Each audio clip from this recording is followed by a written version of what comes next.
The Barossa Valley is known by taste buds and tummies far and wide, not just for wine but as a food destination. And some of the best the region has to offer can be found at the farmers market on a Saturday morning. Veggies, small goods, pretty much everything required for a great meal. So what do you do when you've collected this fabulous produce from all over the Barossa? Well, I'm glad you asked because we have a great idea. I'm in Anguston at Casa Carboni and I'm about to have a lesson in making fresh pasta. Matteo Carboni was born and raised in the north of Italy. He met his wife Fiona here in Australia and the pair spent many years travelling and working in Europe before bringing their extensive food and wine know-how back to Anguston.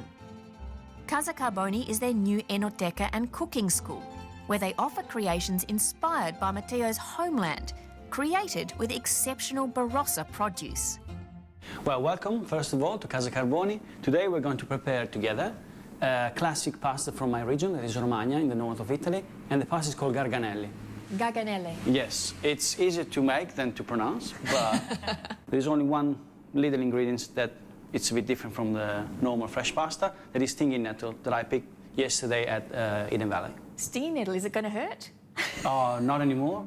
This and many of Matteo's recipes are inspired by his beloved Nonna Pia and adapted to use whatever's in season locally. There's a range of ways to get hands-on. A pasta masterclass with 4 dishes plus dinner afterwards, a long lunch including a tour of the farmers market, or classes focusing on specific regions of Italy. In this stronghold of Teutonic tradition, a little Italian flavour has gone down remarkably well.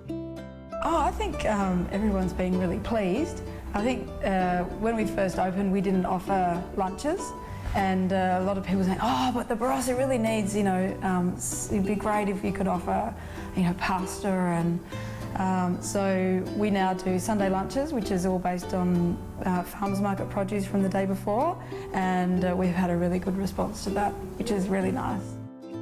With our dough well rested, Matteo shows a deft hand at the pasta machine.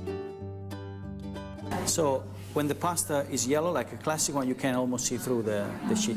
With the green one, it doesn't work that well, but you can actually feel how thin it is. It is quite resilient though, you're right. And dry.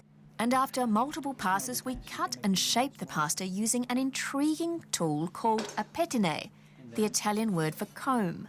Both hands on the stick, you push down, and you roll forward.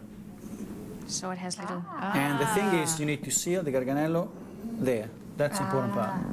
It's an old tradition, and not the only thing in the Barossa that makes Matteo feel closer to Italy.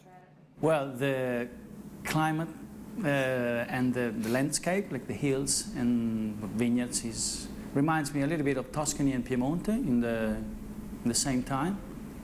And yeah, and it's a nice place. With the pasta on the go, the sauce Matteo chooses for our garganelli is simple, fast and fresh. Just cherry tomatoes, garlic and bay leaf. We've put the recipe on our SA Life TV website. And while you're surfing, you'll find details of the cooking school on the Casa Carboni website. Now it's time for you to taste. Thank you.